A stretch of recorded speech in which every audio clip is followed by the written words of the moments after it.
शरद पूर्णिमा की रात यमुना के पुलिन तट पर खड़े होकर भगवान श्री कृष्ण ने सुंदर सी बांसुरी बजाई।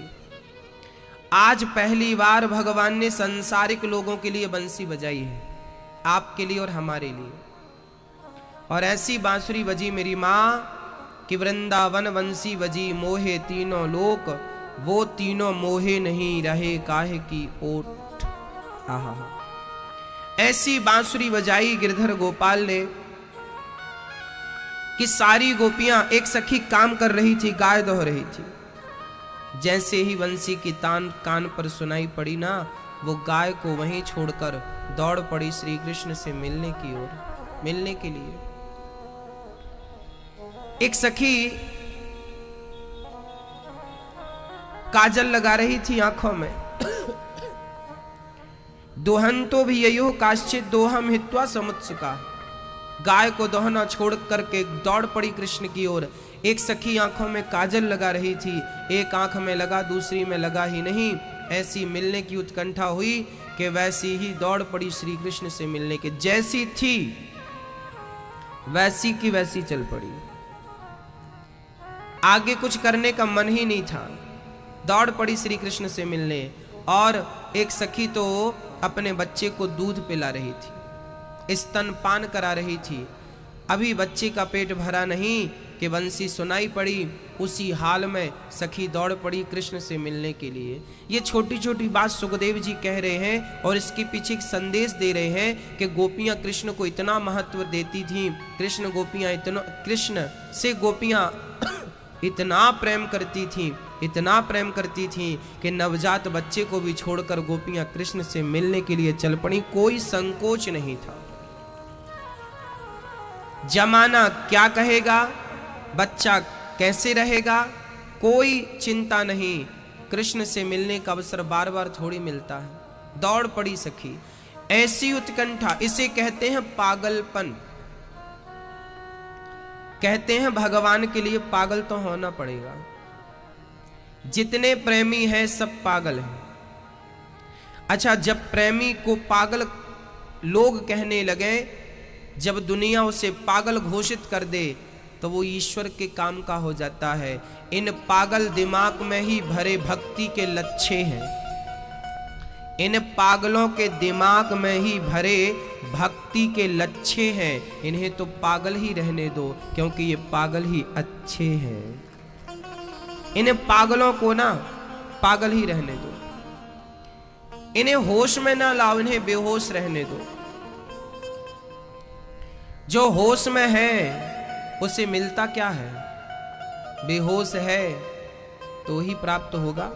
संसार का जब होश ना रहे, केवल एक ही स्मरण रहे, गोविंद को पाना है बस। उसकी याद में खो जाना, उसके चिंतन में डूब जाना। हर घड़ी हर पल जब उसकी याद आने लगे, जब उस कृष्ण की याद सताने लगे, बस यही तो भक्ति की सीढ़ियां हैं, एक के बाद एक, एक के बाद एक। सारी गोपियां छोड़ करके काम धाम दौड़ पड़ी। बच्चे को छोड़कर, दूध पीने वाले बच्चे को छोड़कर जो सखियां दौड़ी हैं, वो सोचिए आपकी किस प्रकार की सखियां रही होंगी, किस प्रकार की वो भक्ति रही होगी गोपियों की। छोड़ दी सारे काम को, सब चीजें छोड़ दी। हाँ, क्या कहें भक्तों। ऐसी उत्कंठा यदि किसी साधारण व्यक्ति में आ जाए। अच्छा भक्तों, सच्ची बात तो यह है, हमारे भीतर उत्कंठा नहीं है, लालसा नहीं है ना, उस लाल को पाने की लालसा नहीं।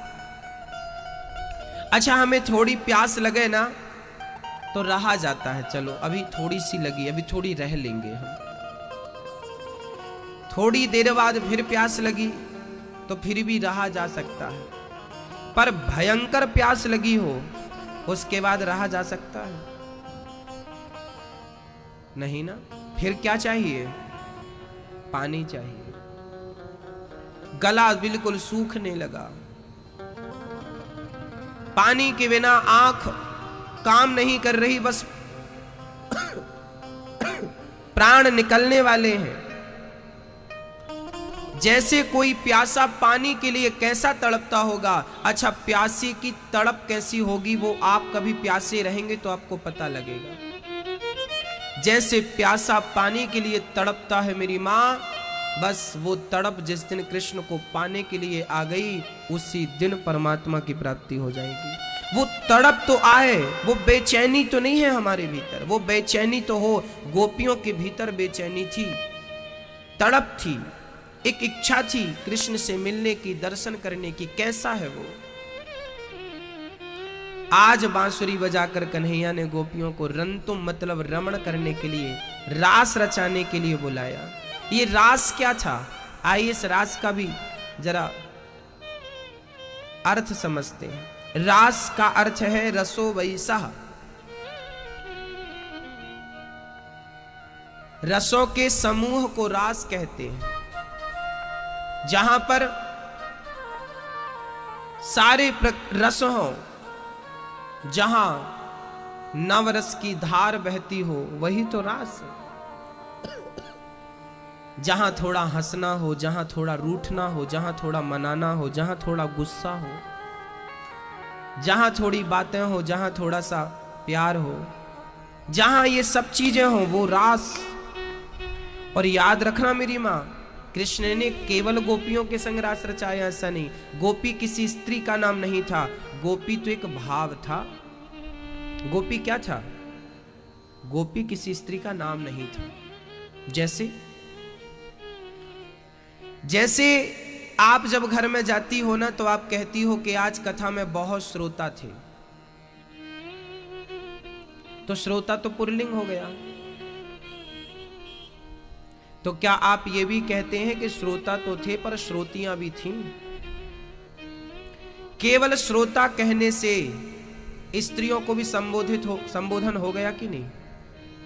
बोलो, क्या अलग से कहने की जरूरत पड़ी कि पुरुष भी थे और स्त्रियां भी थीं? भाई श्रोता बहुत थे, मतलब इसमें स्पष्ट हो गया कि सब थे, पुरुष भी थे और स्त्रियां भी थीं, बच्चे भी थे। जैसे श्रोता कहने से स्त्री को संबोधन हो गया, अलग से संबोधन करने की जरूरत नहीं। ऐसे गोपी एक संबोधन था, गोपी एक भाव था। उस रास में स्त्री पुरुष दोनों ही थे, उस भाव को आप समझिए। गोपी एक भाव था। कौन सा भाव था? नारद जी और शंकर जी दोनों ही उस रास में गोपी के रूप में थे। मैं दो पुरुषों की बात करता हूं, आगे बहुत सारे रहे होंगे। कौन कौन से पुरुष? मॉनिटर थोड़ा।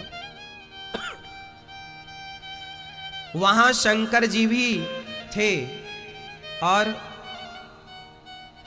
पुरुष स्त्री के रूप में थे शंकर जी, और नारद जी भी नारी के रूप में थे।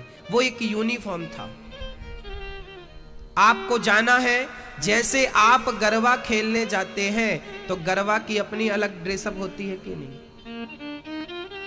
यदि वो ड्रेस आप नहीं पहने तो आप देख तो सकते हैं परंतु आप खेल नहीं सकते। एक नियम होता है, एक ड्रेसअप सेटअप की गई है तो आपको वो फॉलो करना पड़ेगा। बच्चे स्कूल जाते हैं, ड्रेसअप बनाई गई है, आपको वो ड्रेस पहन के ही जानी है। एक यूनिफॉर्म, एक ड्रेसअप। तो गोपी एक ड्रेसअप था। हां, एक पासवर्ड था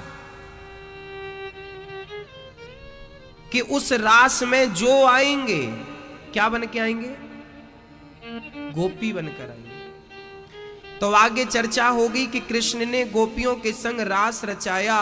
केवल गोपी अर्थात स्त्री नहीं, उसमें पुरुष भी सम्मिलित थे। नारद जी और शिव जी तो थे ही, ये आप जानते हैं, और ना जाने कितने ऋषि मुनि स्त्री के स्वरूप में वहां पर थे। आज भगवान को प्राप्त करने का अवसर मिला है। अच्छा, मैं यहां एक बात और कहूंगा मेरी मां, कि वहां जितनी गोपियां रास में पहुंची या जितने गोप पहुंचे, ग्वाल वाल अर्थात पुरुष और स्त्री, वो गोपी के रूप में। गोपी अर्थात एक भाव। कौन सा भाव? वो भी स्पष्ट कर दूं। स्त्रियां भूल गई कि मैं स्त्री हूं और पुरुष भूल गए कि मैं पुरुष हूं। जब आप अपने आप को भूल जाते हैं, जब आप अपने आप को शून्य कर देते हैं, तो वही तो ईश्वर की प्राप्ति होती है ना भक्तों। जब मैं था, अब बोलेंगे आप, जब मैं था तब हरि नहीं। बोलो एक बार, जब मैं था तब हरि नहीं, अब हरि है मैं नाय। जब मैं था तो वो नहीं था, अब वो है तो मैं नहीं हूं। और प्रेम गली अति साकरी, जामे दो न समाए। जैसे मिश्री का ढेला किसी की खोपड़ी में मार दो तो रक्त निकल आएगा, खून निकल आएगा, पर वही मिश्री का ढेला पानी में डाल दो तो मिश्री घुल के पानी में ऐसी मिल जाएगी कि वो अपने अस्तित्व को भूलकर वो पानी हो जाएगी। बोलो, जैसे मिश्री अपने आप को मिटाकर क्या बन गई? पानी बन गई। ऐसे ही आज गोपियों ने अपने आप को मिटा करके वो खुद कृष्ण बन गई। ऐसा भाव था ये रास का। मिश्री ने अपने अस्तित्व को मिटा दिया और पानी में परिवर्तित हो गई। आज गोपियां इतना प्रेम, इतनी भक्ति, इतनी श्रद्धा, इतना समर्पण गोपियों का कि आज गोपियां अपने आप को भूल गईं और स्वयं अहम ब्रह्मास्मि, मैं कृष्ण हूं बन गई। स्वयं कृष्ण बन गई, है ना। वो स्थिति गोपियों ने पाई तो कृष्ण को पा लिया। जब तक आपको आपका पता है तब तक आपको उसका पता कभी नहीं चलेगा। आप जिस दिन अपने आप को भूल जाएंगे उस दिन कृष्ण को प्राप्त कर लेंगे। ये रास है, ये गुप्त बातें हैं। इन बातों का ज्ञान सबको नहीं है, इन बातों तक सब पहुंच नहीं पाते। पता नहीं किसका चिंतन कैसा है। आपको तो हमने अपना चिंतन और भागवत जी का चिंतन, ऋषि मुनियों का चिंतन आपको स्पष्ट करा दिया। अब कितना आप समझ रहे हैं वो आपकी मानसिकता पर निर्भर करेगा। आगे चलते हैं भक्तों। सारी गोपियां अपने काम धाम छोड़कर कृष्ण से मिलने आई और इतनी उत्कंठा लेकर आई कि यदि कुछ सखियां आने लगी तो उनके पतियों ने हाथ पकड़ के कमरे में बंद कर दिया। खबरदार जो तुम गई। उन सखियों के अंदर ऐसी उत्कंठा उत्पन्न हुई कृष्ण से मिलने की, ऐसी उत्कंठा जागी कि उनकी आत्मा निकलकर सबसे पहले परमात्मा में जाकर समा गई। ये बंधन शरीर का हो सकता है, बंधन कभी भी आत्मा का नहीं हो सकता। शरीर को रोका जा सकता है, बांधा जा सकता है, आत्मा को रोका नहीं जा सकता, बांधा नहीं जा सकता। आत्मा ऑलरेडी मुक्त है, वो बंधन में है ही नहीं। श्री सुखदेव भगवान यहां पर स्पष्ट करते हैं, जब सारी गोपियां आईं तो भगवान ने सारी गोपियों को बुलाया।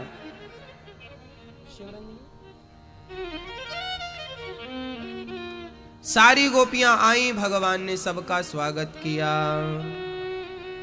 कि स्वागतम वो महाभागः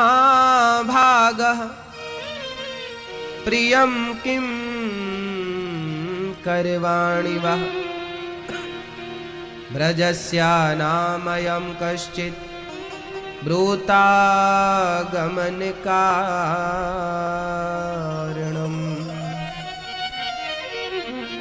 भगवान पिता रात्रि शरदोत्फुल्ल मल्लिका स्वागतम वो महाभागा प्रियम किम करवाणि वह ब्रजस्यानामयं कश्चित् ब्रूता गमन कारण। स्वागतम वो महा, आओ आओ। आज भगवान ने गोपियों का स्वागत किया। स्वागतम वो महाभागा, आइए आइए गोपियों आओ। कैसे आना हुआ, क्यों आई हो? गोपियों ने कहा आपने तो बांसुरी बजा के हमें बुलाया। कन्हैया ने बोला हमने कब बुलाया, हम तो अपनी धुन में बांसुरी बजा रहे थे, हमने कब बुलाया? गोपियों ने कहा आपने अब भी बुलाया। कन्हैया ने बोला हमने कब बुलाया, गोपियों ने कहा आपने तो हमारा नाम लेके बुलाया, राधा, ललिता, विशाखा, चंपकलता, इंदु लेखा आओ, तुंग विद्या आओ। भगवान ने कहा हम तो बांसुरी बजा रहे थे, अब आ गई हो, हमें देख लिया ना, हमारा दर्शन करने आई हो ना, देख लिया, अब वापस जाओ। अब भगवान गोपियों को पठा रहे हैं, जाओ वापस, यहां कोई काम नहीं, जाइए। गोपियां कहती हैं श्याम सुंदर दुनिया को छोड़कर आ गई हैं आपके पास, अब क्या आपको छोड़ के भी जाना पड़ेगा? सारी दुनिया छोड़ी थी आपके लिए, आज आपको भी छोड़ना पड़ेगा क्या किसी के लिए?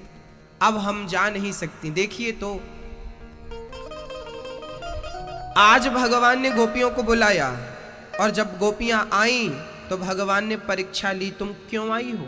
आई हो तो जाओ, यहां बड़े बड़े जानवर हैं और तुमने अपने पतियों को छोड़ा, अपने परिवार को छोड़ा, अपने पुत्रों को छोड़ा, क्या तुमने ये ठीक किया? आज भगवान ने उन्हें उनके परिवार की याद दिला दी।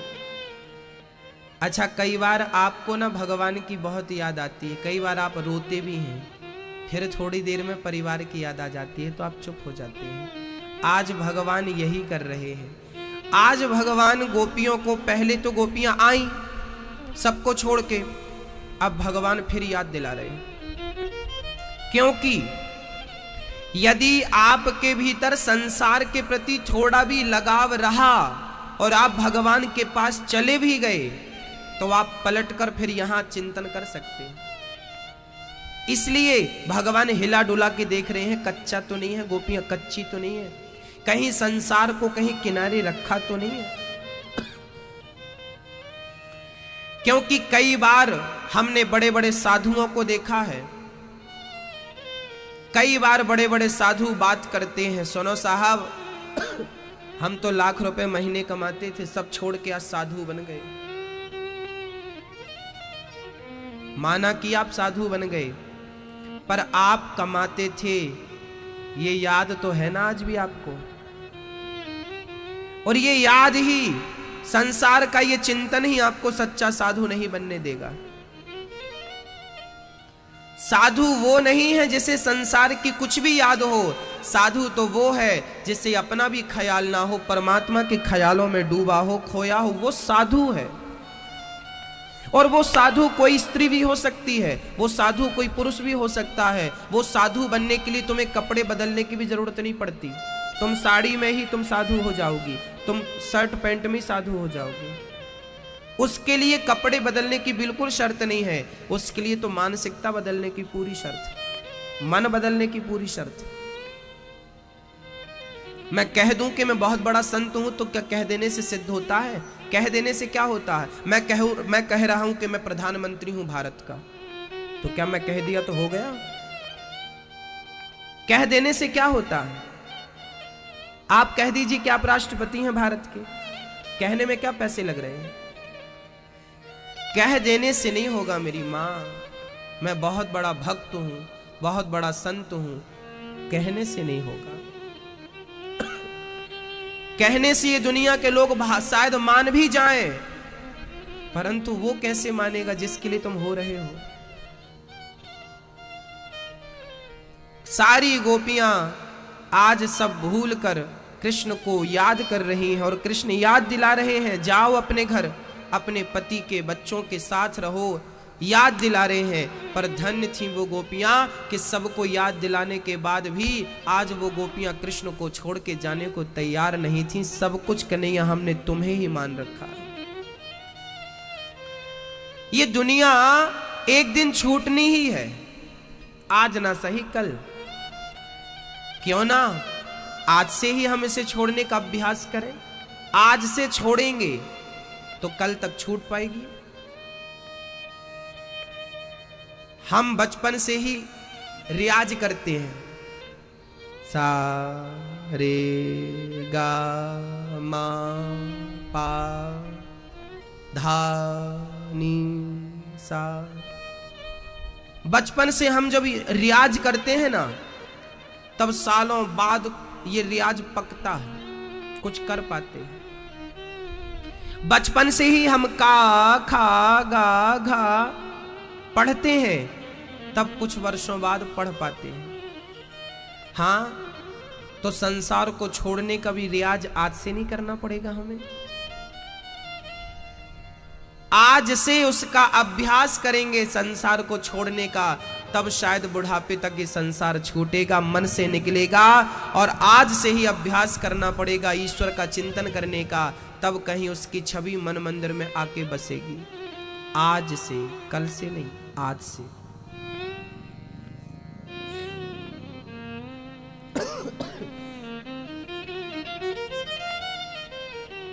सारी गोपियां शाम से चरणों में पड़ गईं। एक सखी तो पांव से गड्ढा खोदने लगी। कन्हैया, यदि तुम कहोगे कि यहां से चली जाओ तो हम जाएंगी तो नहीं, गड्ढा खोद रही हैं, डूब के मर जाएंगी। तो भगवान बोले, पांव से कब तक गड्ढा खोदेगा? तगाड़ी फावड़ा ले लो, बड़ा खोद लो, जल्दी खोद लो, जल्दी मर जाओ। गोपियां बोली, ना, मरेंगी हम, पर हमारा मरने का अंदाज भी अलग होगा। हम जल्दी नहीं मरेंगी, हम तुम्हें देखती देखती मरेंगी, ताकि जब तक श्वास रहेगी तुम्हें देखती रहे। क्योंकि जितना तुम्हें देखते हैं प्यास घटती नहीं, बल्कि देखने की प्यास बढ़ती जाती है। कृष्ण ना जाने क्या किया है तुमने। जितनी कथाएं हम सुनते हैं उतनी प्यास बढ़ती है, जितना दर्शन करते हैं उतनी प्यास बढ़ती है, जितना ध्यान लगाते हैं उतनी चाहत बढ़ती जाती है। सारी गोपियों से भगवान ने कहा, अपने अपने पतियों की सेवा कर लो, कल्याण होगा तुम्हारा। देखिए, गोपियां भगवान की बात नहीं मान रही हैं। कई बार जब प्रेम ज्यादा होता है ना, अब जैसे आप, मैं अपनी बात बता दूं, कई बार ना मैं अपने, कई भक्त बोलते हैं गुरुजी घर चलो, गुरुजी घर चलो, मैं मना कर देता हूं, नहीं बेटा नहीं जा पाएंगे, स्वास्थ्य ठीक नहीं है या व्यस्तता है। नहीं गुरुजी चलना पड़ेगा, आप चलिए चलिए चलिए चलिए चलिए। देखिए, वो मेरी बात नहीं मान रहे हैं, वो मेरी बात नहीं मान रहे हैं, वो जिद कर रहे हैं। और एक दिन क्या होगा, जब उनकी जिद ज्यादा होती है तो उनकी जिद के सामने हमें झुकना पड़ता है। बस मेरी माँ, भगवान की आज्ञा तब नहीं मानना चाहिए जब भगवान से आपका सच्चा प्रेम हो, तो फिर तो आप जिद कर सकते हैं, आपका फिर अधिकार है जिद करने का। ये गोपियां जिद्दी हैं, ये गोपियां साधारण नहीं है मेरी माँ, ये गोपियां साधारण बिल्कुल नहीं है, ये गोपियां जिद्दी हैं, ये जिद कर रही हैं। कन्हैया कह रहे हैं पति की सेवा करो, ना तुम ही हमारे पति हो। बेटे के पास जाओ, ना हमारे बेटे की हमें जरूरत नहीं है, तुम ही हमारे सब कुछ हो। माता रामो मत पिता रामचंद्र। एक स्थिति वो होती है कि जब कृष्ण ही हमारे पिता हो जाते हैं, कृष्ण ही पति हो जाते हैं, कृष्ण ही पुत्र हो जाते हैं। प्रभु, जब भाव हो और जब प्रेम की दृष्टि परमात्मा पर पड़ती है ना, तो वही परमात्मा अनेक रूप में नजर आने लगता है। वही पिता के रूप में, वही पुत्र के रूप में, वही पति के रूप में, वही सब कुछ है। त्वमेव माता च पिता त्वमेव, त्वमेव बंधुश्च सखा त्वमेव, त्वमेव विद्या द्रविड़म त्वमेव, त्वमेव सर्वम मम देव। फिर तुम सब कुछ हो, सब तुम ही हो। बस ये स्थिति, ये एक जिद है। आप समझो मेरी मां, भक्ति, भक्ति एक जिद है। भक्ति क्या है? जिद है। जिद करना ही भक्ति है। बस पार्वती जी तपस्या कर रही थी जंगल में। ओम नमः शिवाय, ओम नमः शिवाय, ओम नमः। 4 संत आए, सनक, सनंदन, सनातन, सनत कुमार। पार्वती से कहा, देवी, सनकादियों को गुरु मान लिया, गुरु जी प्रणाम। पार्वती चेली है, और पार्वती का गुरु कौन है? नारद जी, सनकादि, सनक सनंदन, सनातन सनत कुमार, इन चारों संतों ने पार्वती से कहा, देखो ये शंकर में कुछ नहीं रखा, तुम्हें विवाह करना है तो हम तुम्हारा विवाह विष्णु से करा देते हैं। इतने सुंदर नारायण हैं, उनके जैसा सुंदर दुनिया में कोई नहीं है पार्वती। शंकर जी में तो कपड़ा पहनना भी नहीं आता उनसे, नग्न अवस्था में रहते हैं, शमशान में रहते हैं, भभूति रमाते हैं, मृगछाला लपेटते हैं, सांपों की माला है। बताओ, वो पहाड़ में आज तक घर नहीं बनाया, भीगते रहते हैं बरसात में। और विष्णु जी को देखो, क्षीर सागर पर सांप के ऊपर बढ़िया गद्देदार सांप होगा, पानी वानी का कोई झंझट नहीं है, अनुकूल वातावरण है, और बढ़िया लक्ष्मी से ज्यादा तुम्हारे को प्यार करेंगे नारायण। हाँ, लक्ष्मी सेकंड में आ जाएंगी, तुम फर्स्ट में आओगी। तुम एक काम करो, शंकर जी की जिद छोड़ो, हम तुम्हारी बात करते हैं नारायण से, नारायण से तुम्हारा विवाह कराएंगे। तुम इतनी सुंदर हो कि तुम नारायण के योग्य हो, शंकर तो कुछ नहीं लगते तुम्हारे सामने। तब जानते हो पार्वती ने क्या कहा था? तब पार्वती ने कहा था, हे गुरुदेव, माना कि विष्णु जी गुणों की खान है, माना कि विष्णु जी गुणों की खान है, माना कि शंकर जी अवगुण की खदान है, पर क्या करूं, जिससे मन लग गया है सो लग गया। जन्म जन्म लगी रगड़ हमारी, बरऊं शंभु नत रहूं कुंवारी। जन्म जन्म की मेरी जिद है कि बरूंगी तो शिव को ही बरूंगी, नहीं मुझे नारायण नहीं चाहिए, मैं कुंवारी रह जाऊंगी। ये जिद थी माता पार्वती की। उन्होंने नारायण को नहीं स्वीकार किया, प्रस्ताव रखा था, ऑप्शन था नहीं। ये माता पार्वती की सच्ची निष्ठा देखकर शंकर जी प्रकट भये और अंत में शिव पार्वती का विवाह संपन्न हुआ। तो भगवान तो भक्त की जिद का भूखा है। तुम जिद तो, और अच्छा जिद कब की जाती है? जब प्रेम हो। हम आपसे जिद कर सकते हैं यदि प्रेम है तो। अच्छा, कोई भिखारी जिद करे, नहीं हमें 10 रुपए दो, ए तेरे बाप का ठेका लिखा है, चल भाग यहां से, 10 रुपए दो, 5 लेना हो ले चल। बोलो सही है क्या? कई बार द्वार पे भिखारी आ जाते हैं और वो बोलते हैं हमें 50 रुपए दो, तो आप भगा देते हैं, चल 50 रुपए, 10 रुपए ले ले, लेना हो तो, और ये आटा ले ले थोड़ा सा, और चावल ले ले साथ में। याद रखना, भिखारी जिद करता है तो आप उसकी जिद नहीं मानती, क्योंकि आपका उससे कोई संबंध, आपका उससे कोई प्रेम नहीं है। जबकि आपका बेटा जिद करे कि आज मुझे तो गाजर का हलवा खाना है, तो मम्मी बनाएगी, बेटा जिद कर रहा है, क्योंकि प्यार करती है। जहां प्रेम होते हैं ना भक्तों, वहां जिद भी पूरी होती है। जहां प्रेम नहीं है वहां जिद भी पूरी नहीं होती। यदि भक्त का भगवान से प्रेम होगा और फिर तुम जिद करोगे तो भगवान वो जिद पूरी करेगा, पर प्रेम नहीं है और तुम जिद पर बैठे हो तो फिर उसका भी कोई अर्थ नहीं। भक्ति एक जिद है, उसे पाना है बस, एक ही सपना, एक ही वाक्य, कोई दूसरी बात नहीं।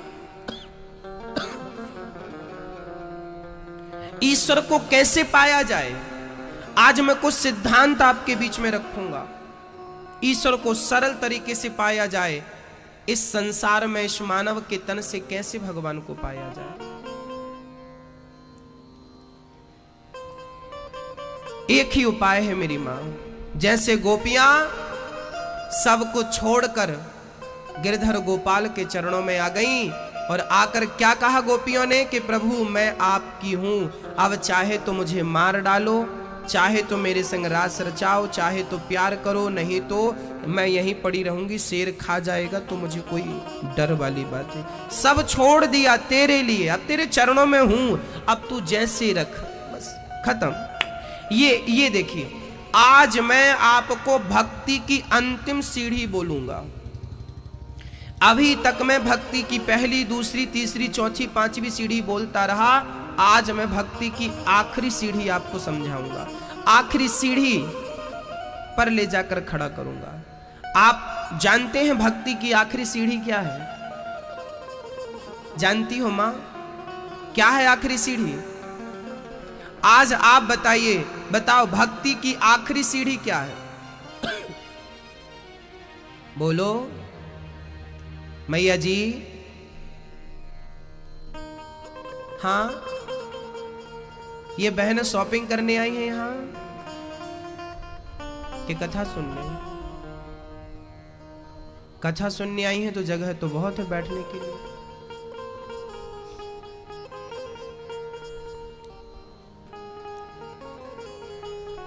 बताइए भक्ति की आखिरी सीढ़ी क्या है? क्या है? क्या कहेंगे आप? चलिए आप अपना विचार बताइए। मैया बोलो, भक्ति की आखिरी सीढ़ी क्या है? क्या है? क्या है? क्या है? जोर से बोलो, क्या है? जोर से, जोर से, जोर से, जोर से, जोर से। गलत उत्तर। ये भक्ति की आखिरी सीढ़ी नहीं है।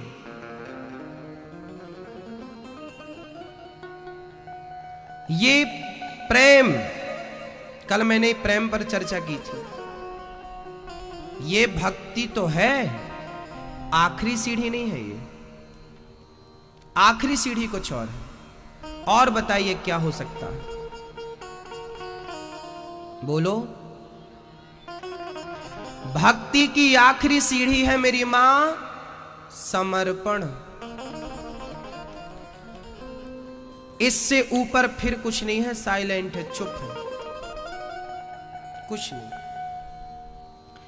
आज मैं आपको भक्ति का पूरा, किससे भक्ति कहते हैं, कैसे ईश्वर मिलते हैं, क्या भक्ति का स्वरूप है, आज इस पूरे सब्जेक्ट पर थोड़ी सी चर्चा। बहुत गंभीरता से इस प्रसंग को सुनिएगा, समझिएगा। मेरी मां, समर्पण ही सबसे बड़ी भक्ति है। कैसा समर्पण? अब मैं आज आपको बतलाऊंगा कि समर्पण कैसा हो। कैसा समर्पण हो?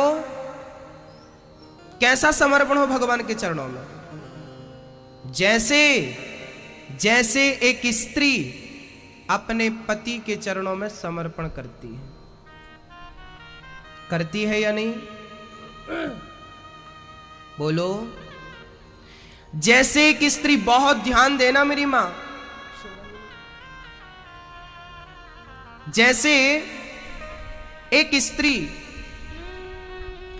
अपने पति के चरणों में समर्पण कर देती है, फिर क्या होता है? फिर पति का दुख पत्नी का, पति का सुख पत्नी का। फिर पति कहेगा कि हमें